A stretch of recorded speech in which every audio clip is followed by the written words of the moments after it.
but naturally it would be California. I see California has just chosen its official state bug.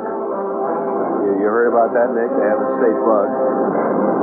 I don't know what the New York state bug is, but I have a suspicion, after having lived in this state for some time, I have a suspicion of what the state bug. Now, how do you decide on a state bug? Is it the most popular bug, or is it the most plentiful bug?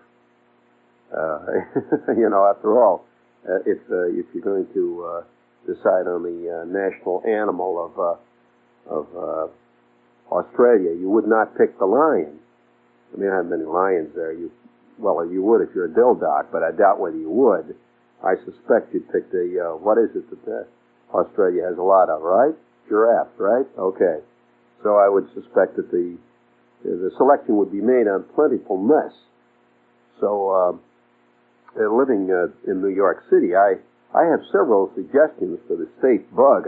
Does New York have a state bug, seriously? The enchilada? Well, it's a small, boring insect.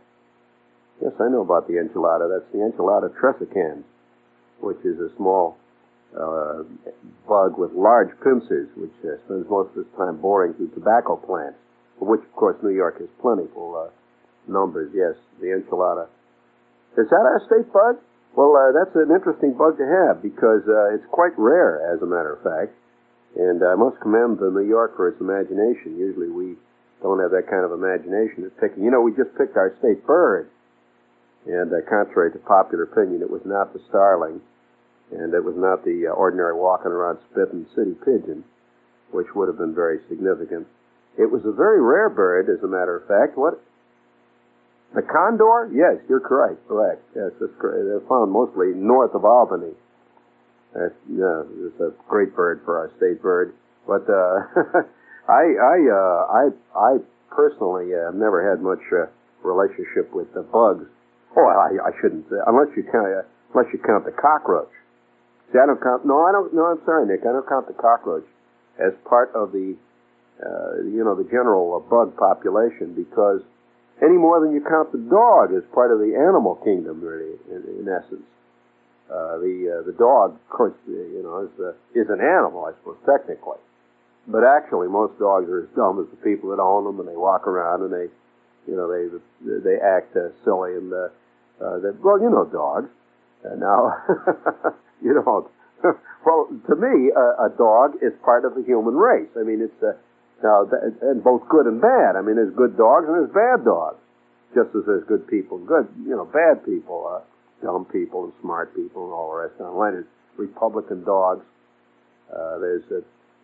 I think a Republican dog it can easily be pointed out. I think the average Cocker Spaniel is a dyed true Republican dog. A fawning dog sits around and can you imagine a Democrat dog? What would you see as a Democrat dog? Well, certainly not a Malamute. No, Malamute is obviously an independent.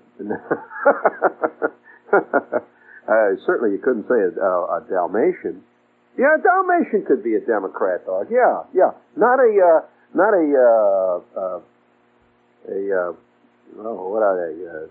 a boxer would not. That could be a fairly Democratic dog.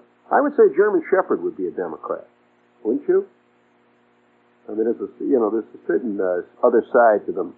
They're not exactly a fawning dog. Not at all. I'll never forget my uncle's dog named King, who could jump over a 10-foot high fence. I mean, he would take a running jump. See, he would get about 3/4 of the way up, and he would cling to the fence, and then go over the rest of the way by climbing. This is not a Republican dog. And when he would hit the other side, whatever was moving from blocks around, he would bite. And I mean, with the teeth all the way into the bone. That kind of a dog. So I suspect, however, that the cockroach is to the world of bugs what the dog is to the world of animals. Because the cockroach is always found where man is, and incidentally is rarely found outside of that place. You don't find many cockroaches, where men are. Yet, on the other hand, you go to a place like the Peruvian jungles, you find all kinds of walking around working bugs by the millions, but no cockroaches. You go into Lima, where there's a lot of people sitting around, drinking Peruvian whiskey and eating salads and stuff. What do you find running all over your feet? That's right. That's right. So the relationship between man and cockroach is as complete as the relationship between man and dog. And it's an uneasy relationship, mostly on the side of man, not on the side of cockroach. He accepts it, digs it, and enlarges on it at any given point, at any opportunity. Now, those of you who've never lived in an apartment that has cockroach problems, probably to you this sounds like mere filling up time. But to anybody who has lived in an apartment with cockroaches knows very intimately the relationship between cockroach and man. In fact, I knew a cockroach. I knew several cockroaches that whenever I would go in to take a shower in this one apartment where I lived, they would come into the shower. They loved to take showers. Or at least they would show up on the wall of the shower. You ever seen them do that, Nick? Okay. You don't see your average grasshopper doing that. Or your average ladybug. No, sir. It's only the cockroach that he hears the shower, he runs in, it's time for a shower. So he comes in. Oh, nothing is greater than to find him using your towel, too, afterwards. And, you pick up your towel, 45 cockroaches run out of it, because after all, after the shower, they need this thing.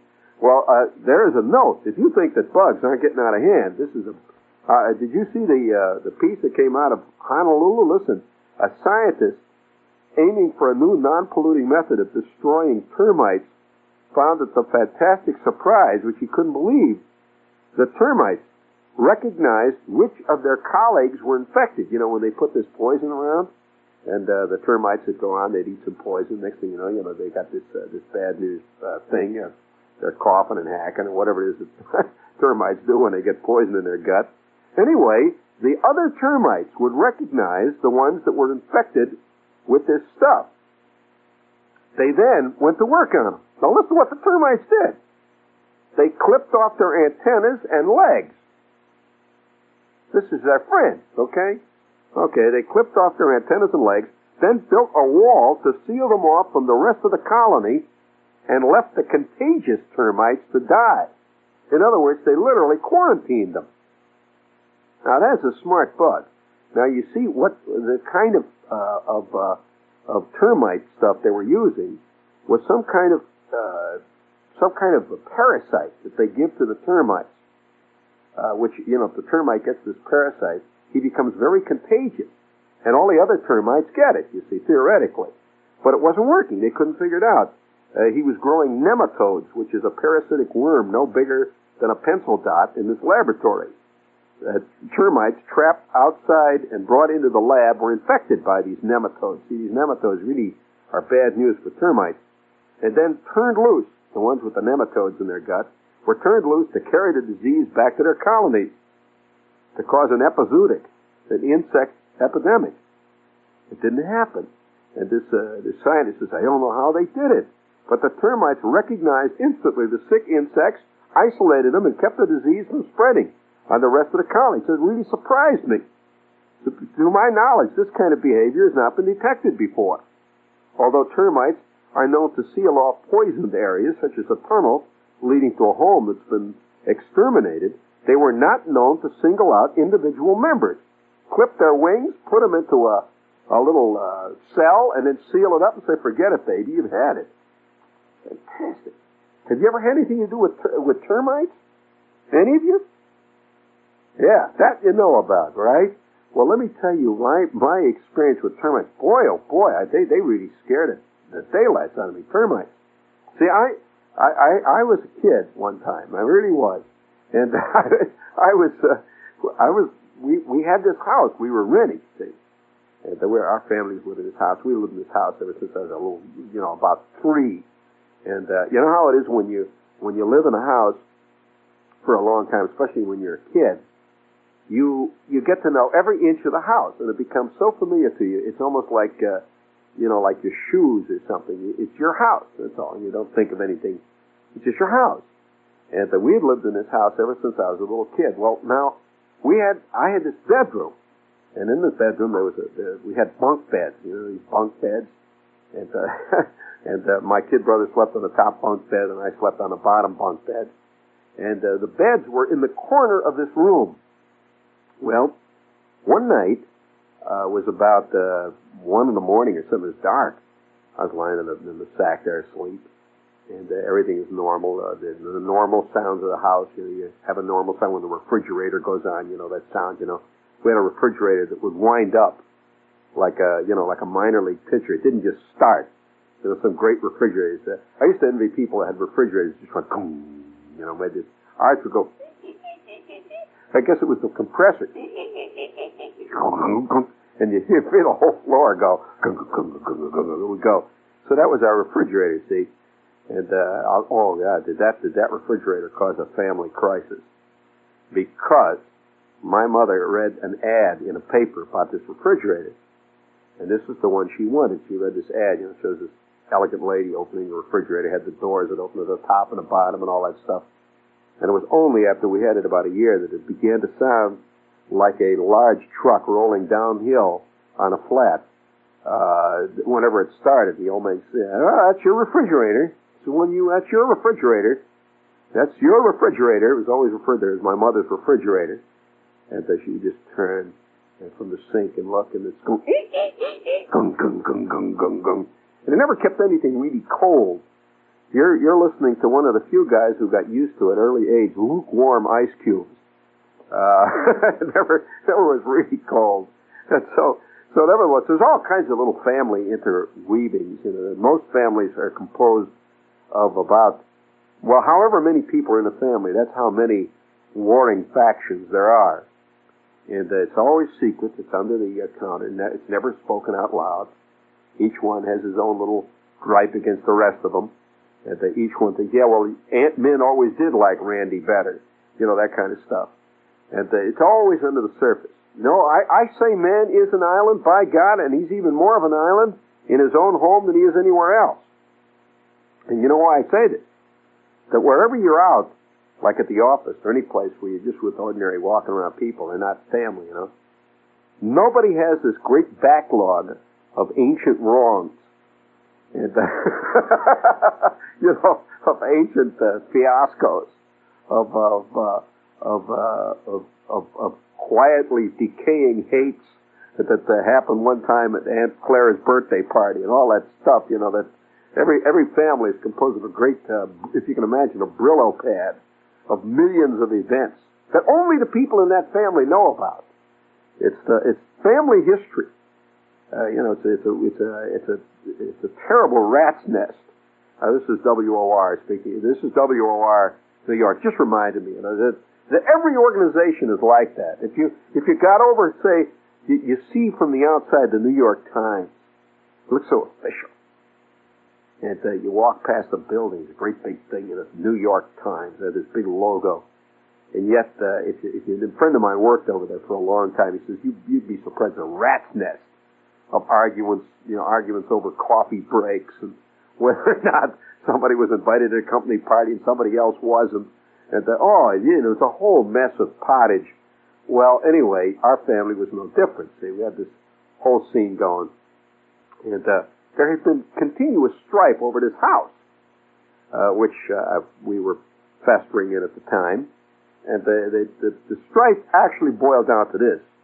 My old man wanted to move, and my mother didn't. Women tend to be nesters. Men tend to be basically movers. They're always feeling the itch. Would you agree with that, Nick, a little bit? And it's not, I don't want to make a 10. Now, remember that. I'm sorry, Miss Frydan. I did not say, I said 10. I leave it open. All options. And so, by the way, isn't that a big phrase today? You notice that's the magic phrase this year is leave your options open. And the last year's phrase was you were getting inputs and you were giving outputs.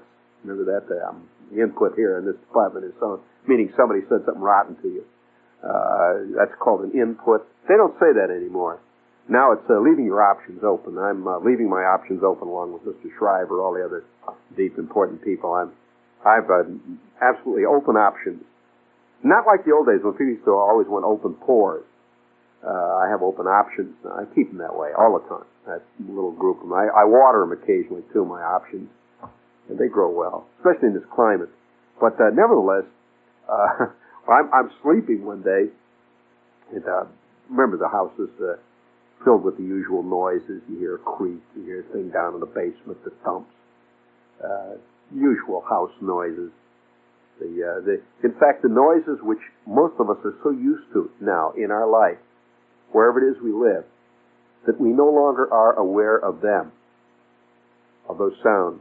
If you're interested in making a test on how you have adapted to sound, mysterious sounds often, unexplainable sounds, inexplicable sounds, bring a strange dog into your apartment once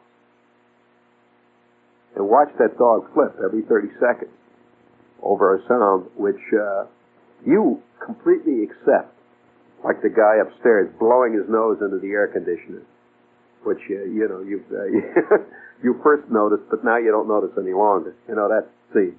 In fact, it's just part of the general atmosphere.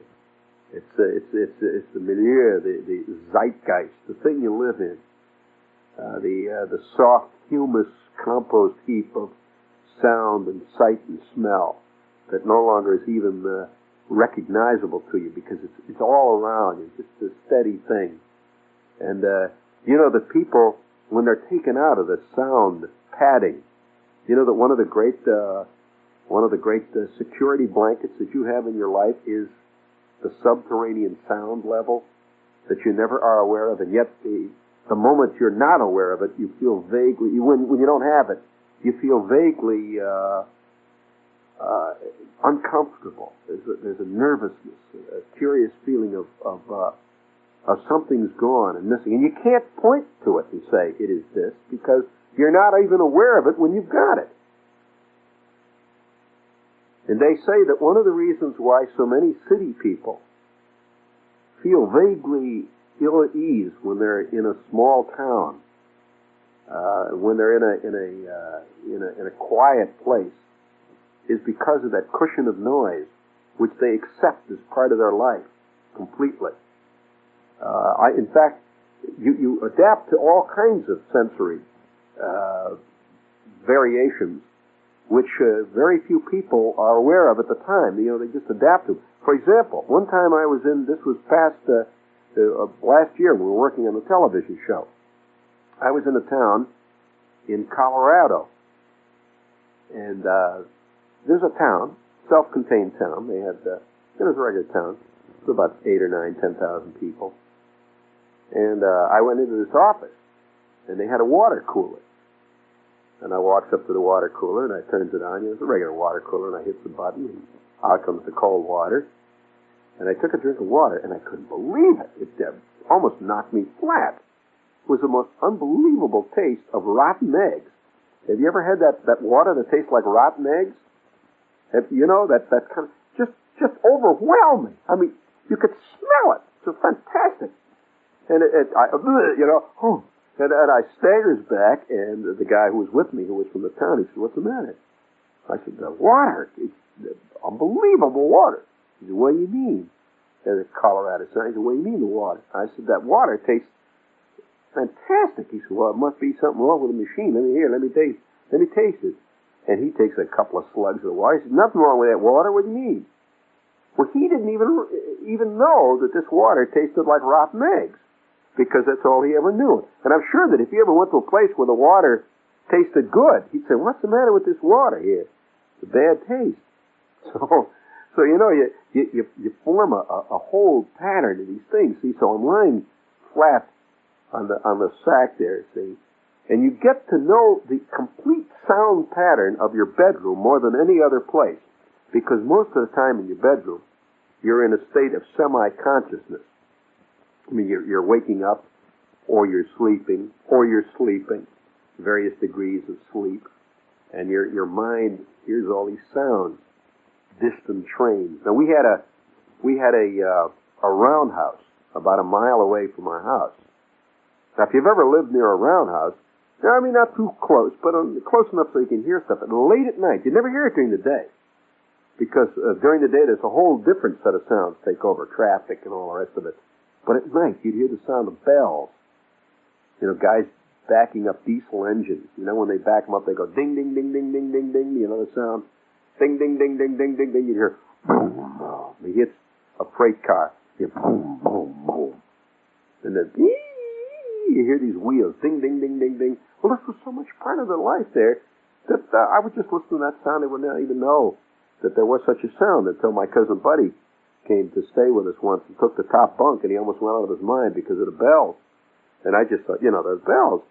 And so I'm lying there, and for about, a very interesting thing happened. For about a year, there was a series of sounds which unconsciously I had become accustomed to. Now I used to lie in this bed right next to the wall. We had flowered wallpaper that looked like vines growing up the side of the wall. Terrible looking wallpaper, but it was the wallpaper was in the house, and Mr. Meany, who was the landlord, was always going to put in new wallpaper, but never did in that room where I lived. See, it was pink flowers going up the side of this green wall. So I'm lying there this night, and suddenly, for the first time, I became very aware of this sound.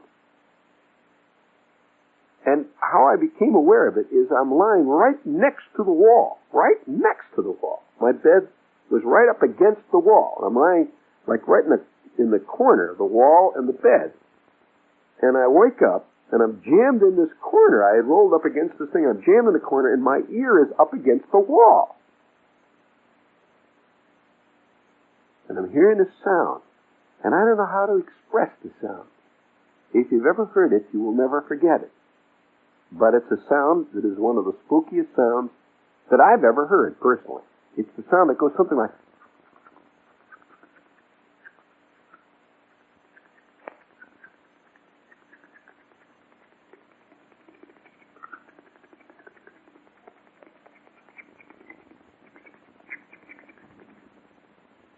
And it never stops. I'm listening to this with my ear. Sounded like somebody was scratching something, but steadily. It never stopped. It didn't begin and end. It just was...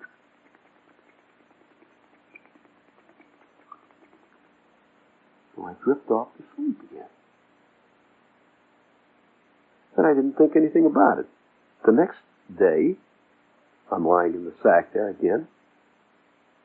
And now I'm aware of it. Have you ever had that curious sensation of slowly becoming aware of something? It's like your consciousness slowly begins to assimilate the stuff that's going on around you. It's like this friend of mine who was married to this girl. And he said one day it just dawned on him, one afternoon. And they're sitting in the house there, and he was talking to her, that she was totally different than she used to be. But it had happened so gradually, he did not, at any point, see that it was happening. It suddenly hit him. The awakening awareness that had hit him. And not only was she different from what she had been, she had a whole life going on outside, which she was totally unaware of. Well, I'm lying in the sack, and I hear this sound. This time I'm really listening to it. It sounds louder. But I think the loudness changed as you become more sensitive to something. You listen for it. And every night for about a month, I'm hearing this sound in the wall. Just a steady sound. Well, one day, I go under my bed. Now, under the bed, we kept all the stuff like baseball mitts. We kept stuff like bats and ice skates and jazz. Well, all kept under this bed. It was, a double-deck type bunk thing. And under the bed, there was a place where you could stick all this stuff down into the corner, you see. Well, I go under the bed for something, and I see something move. Just runs across the floor. Just like that. Well, That was the beginning of the end. I said to my kid brother, I said, "Did you see that thing?" And he said, "Yeah." "Where was it?" Well, it looked like an ant. It looked like a very big ant. Well, one night I am lying in the sack there, and I hear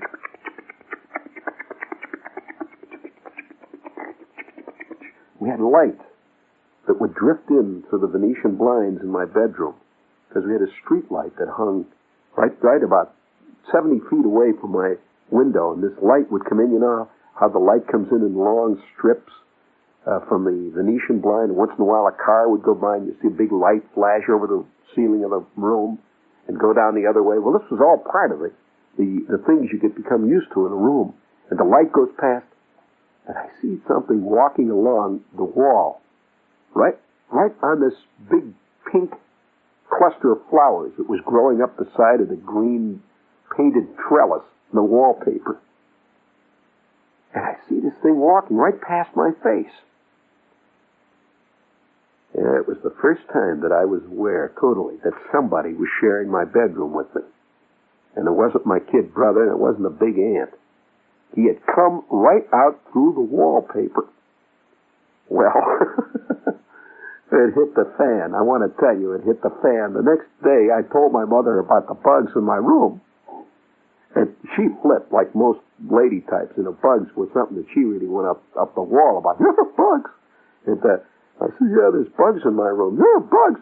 So she came rushing into the bedroom, and she's looking around, and she could find no bugs, as is always the case whenever you report something that's not going to be found. She couldn't find any bugs.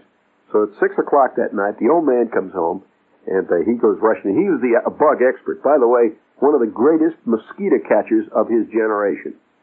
My father loved mosquitoes. In fact, one of the great sorrows of his time was when they brought in DDT. And, you sprayed his stuff around on the mosquitoes, because he loved, one of his prized possessions was an elegant pearl-handled fly swatter, which he kept in a shoulder holster. And he used to snap off those quick hip shots. If you think, I'm going to tell you something. You think the fly swatters are dead, Nick? It's been a long time since you've seen a working fly swatter. Well, I want to tell you, fly swatters are alive and working.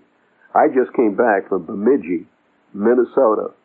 And in every hotel room in this hotel where we stayed, all the guys that were involved in this Bemidji Upper Midwestern Writers Conference, in every hotel room in the John, right next to the bottle opener that was on the wall, hung an elegant plastic fly swatter.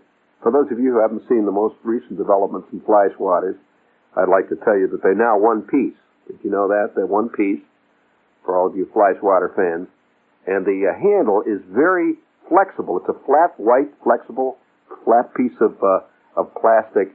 And the top part, the swatter part, is molded right onto it. And it's green. And it has holes. And it's a beautiful fly swatter. It's got a nice wrist action, nice snap action. But the one thing it does not have the power action that the great fly swatters, the kind with the metal thing, with the screen on the top. Boy, I used to see the old man leave his feet. I mean, he would leap high in the air in the living room when a mosquito would go by and nail him on the ceiling. You couldn't do it with one of these little floppy plastic types. But their fly swatters are alive and well, and they're making it. But the night that my old man came home, it was one of those terrible things. I used to like my bedroom. But how would you feel about the room that you're living in right now? I mean, you got a bedroom, right? How would you feel about the room that you're living in? If you were aware, you became aware that in the wall or under the floor, a 7-foot diamondback rattlesnake was living. Would it change your attitude towards the room? As a matter of fact, let me tell you, I saw a guy practically go out of his bird one time, who lived out in the suburb in Jersey, who lives in a nice house, the whole bit. And one night, one of the kids goes down into the basement, and he starts hollering, "Daddy, Daddy, there's an animal down here." And Daddy figured, a mole has got in or something like that. He goes downstairs in his nice, elegant house out in the suburbs, and there's the kids, and Daddy, look at the animal over there. And Daddy comes down, and who is standing in the corner there but a gigantic, enormous, mean, red-eyed sewer rat, about the weight, about a 2.5-pound sewer rat. Now, how he got in there is beside the point. The point is, he was in there. That's the point. And it changed the whole thing. He says, the house has never seemed the same since the night of the rat. That somehow there's forces over which we have no control. And so the old man comes into the house, and he comes rushing up the back steps. And my mother says there's bugs in Jeannie's bedroom. He says, bugs? What do you mean bugs? He always liked the idea of bugs. So he'd go in and get his fly swatter out and rush in and start swatting stuff. And she says, no, there's bugs in his bedroom. He says, what kind of bugs? I don't know. They're funny-looking bugs. He says, what do you mean? So she says, well, go on and look. So he goes in. He's looking around. He's looking for the bugs. And the first idea I ever had that worked, I says, Dad, if you listen to the wall, you can hear them. He said, what do you mean, listen to the wall? Bugs, you can hear them in the wall? I said, yeah. He says, what do you mean, where? I says, back there where that flower is. So he puts his ear up against the wall. And sure enough, he's working. There's bugs in that wall. And he runs down to the basement, gets his hammer and a chisel. He comes, he went right at it. And he comes back up into the bedroom, and he says, now look, he says, you're going to tell me that we cracked the wall, right? But I want to find out what's in that wall. And she says, okay. So he takes the chisel, and he goes, whack! And a chunk of plaster about the size of a pie plate just goes pop right out of the wall. An unbelievable sight. Have you ever seen a colony of termites? Now, some of you might have seen one termite or two, but I can't. It's like inside the wall of a house there was a moiling mass of black moving objects, just like a pyramid of them. And of course, the minute the light hit them, they were going like Billy be damned, millions of them going all directions. My mother, she runs out of the old man. He's running around because he figured, he figured he'd see a couple of ladybugs or who knows what, but this fantastic scene. Well, he's running around swatting these evil things. And, of course, from that minute on, the bedroom was a different sight, different scene, and a different feel. The entire house was infested with these strange, walking around black, evil insects. Have you ever really seen termites, any of you? Well, it does not surprise me that the termite has his own little system of quarantining. They are intelligent, evil, bug-eyed things. And so Mr. Meany came the next day, and he comes out and, that's very interesting, very interesting. And they brought the exterminator. Have you ever had an exterminator in your house? Well, they sealed off the whole house. You know how they do it? They sealed off the whole house. They had all these things, smoke and all that stuff. And 28 million bugs flew out, but apparently billions of them were killed. Didn't make any difference. The exterminator leaves, and 3 nights later, after they had replastered the wall, I hear,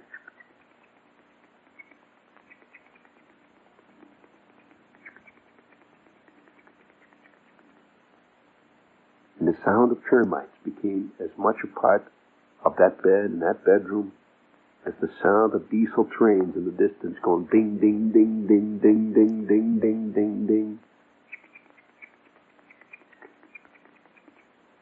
I think it's time to talk about General Tires. Hey, do you need tires, you tire fans? See the Tire Pro at your local General Tire headquarters for all of your car needs. The tires, of course, from sports cars to sedans, compacts to king size, even dictator-sized cars.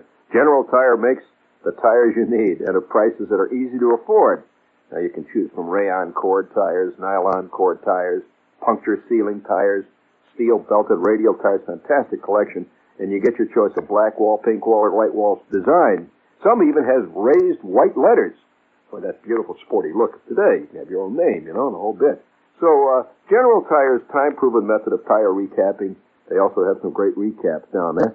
That's all at your local General Tire headquarters, where the big red General Tire G has stood for, of course, fantastic quality for over 57 years. And in the Bronx, you visit old Phil McConkey, General Tire Service, 1163 Leggett Avenue. No problem. There's a movement in this country, a movement among people who want to do something personally about the problems that face us. It's called Action. Action gives concerned Americans a chance to volunteer to work with people who want help. Action is Peace Corps, serving in developing nations around the world. Action is Vista, serving in communities here at home.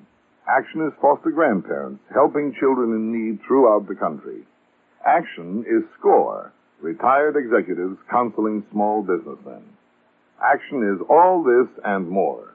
It's thousands of Americans from all walks of life working together face to face where it really makes a difference. Maybe Action can help in your community. Or you may want to join Action, using your knowledge and ability where they are most needed. Find out how you can be part of this new movement. Write Action, Washington, D.C., 20525. Well, now, talking about bugs, and I don't want to, make this a total bug night, but I might as well. that bugs, I'll never be able to explain to people the worst bug scene I ever saw in my life was in the jungles of the Amazon. I was in the Amazon jungles one time. You remember that whole thing. A lot of people wonder how that all came about. I sometimes myself wonder. But there was one curious moment in my life when I was in the upper Amazon jungle with a tribe of headhunters. Yes, real headhunters. And I'm not talking about movie headhunters. This is a real thing. And very interesting crowd. But we went down. It was almost like out of a Dorothy Lamour picture. That in this jungle, which is very almost impenetrable. I mean, some jungles, you walk through. But this is a rainforest jungle where if you were to walk more than 30 or 40 feet, you were practically completely lost. No light came in. It was black, almost like night, down inside the jungle itself. And there were pools of water everywhere, stagnant pools. And the sound of insects would begin as soon as the light got just faintly towards twilight. In the tropical zones, particularly in the equatorial zones, there is no twilight as we know it. It's either light or it's dark. That there's about 8 minutes of faint twilight, and then zap, it's black. Well, in that twilight, as soon as you hear the first insects start to tune up, which tremendous sound. There was one insect, for example, in the jungle there. Couldn't believe the sound I was hearing. It sounded like wood chopping. You ever heard a guy chop wood? You hear the sound of that chunk, chunk, chunk, chunk, chunk. Somebody chopping wood. Chunk. And then it would take a couple of extra quick chops, just like somebody does when they're chopping wood. Chunk, chunk, chunk, chunk, chunk, chunk, chunk, chunk, chunk, chunk. Well, that was beautifully staged. It sounded like he has now cut down the thing he's going to cut down. Now he moves to the next one. And it goes chunk, chunk, chunk, chunk. I'm lying in a hammock hanging from a tree, and I hear this fantastic sound. And it echoes all around the forest. Chunk, chunk, chunk, chunk. And I figured that one of the natives is out chopping some vines or something for wood, or bring you into. They had a fire there, because innocently you always try to figure something logical. Chunk, chunk, chunk, chunk, chunk. Well, I asked one of the guy I was with, what in the hell is that? After about a half an hour of this chopping, he said, "Oh, it's a chopper bug." I says, "A what?" He says, "A chopper bug." He says, "A bug that makes a sound like chopping." I says, "You mean that's a bug?" He says, you ain't heard nothing. He says, wait. He says, wait. Well, that chopper bug was the beginning of, there's one bug, by the way, that makes a sound which sounds very much like the sound of one of these European, the European sirens that they put on ambulances. You always see them in Scotland Yard movies, that kind of thing. Well, that song again started to go. You hear chunk, chunk, chunk. Then for some reason they'd all stop. Dead silence.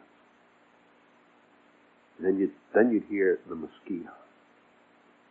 Have you ever heard mosquitoes so many, so mean, so concentrated that it sounds like a waterfall? That the sound of a waterfall just outside the camp is the sound of the mosquito. It's going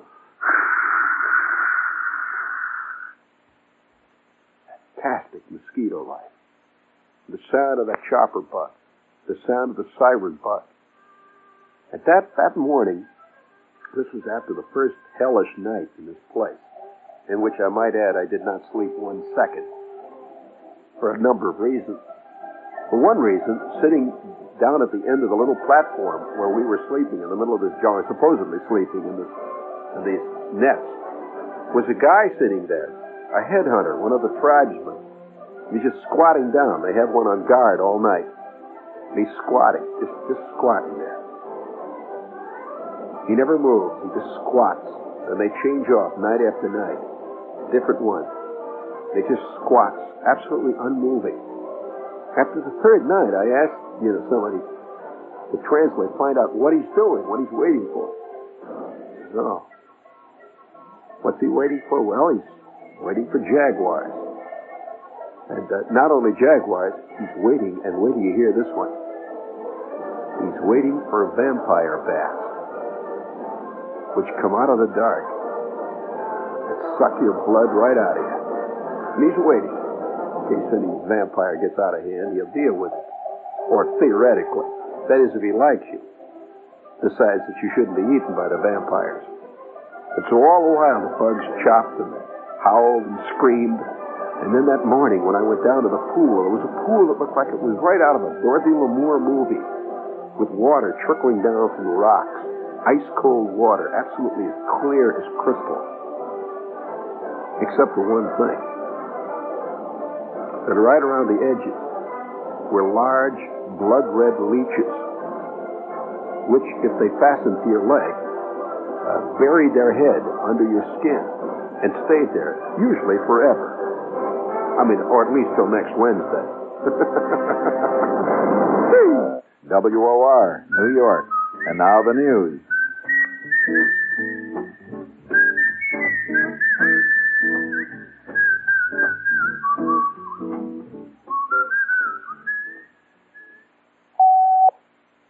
From the WOR newsroom, this is Bob Brady for Lester Smith with a roundup of the latest news. The Midtown Manhattan temperature is 67 degrees under mostly cloudy skies.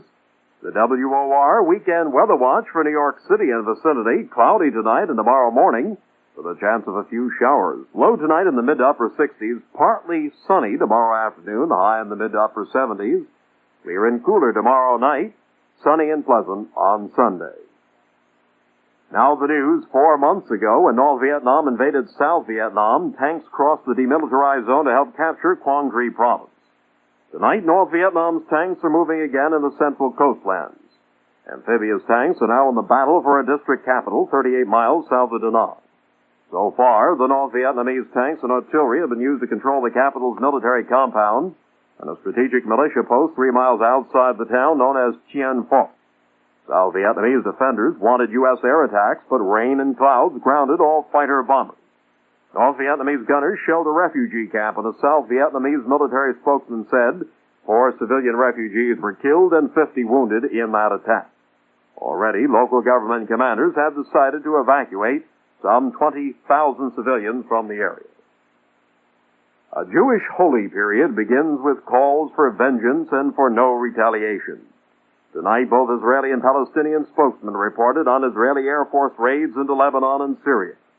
The Palestinian spokesman said at least 29 Palestinians were killed as jet fighters hit suspected guerrilla sites. In Syria, a military spokesman charged that some civilians were among those killed and wounded. Israel refuses to say the bombing and strafing attacks were revenge for Tuesday's Munich killings by Arab commandos of 11 Israeli Olympic team members.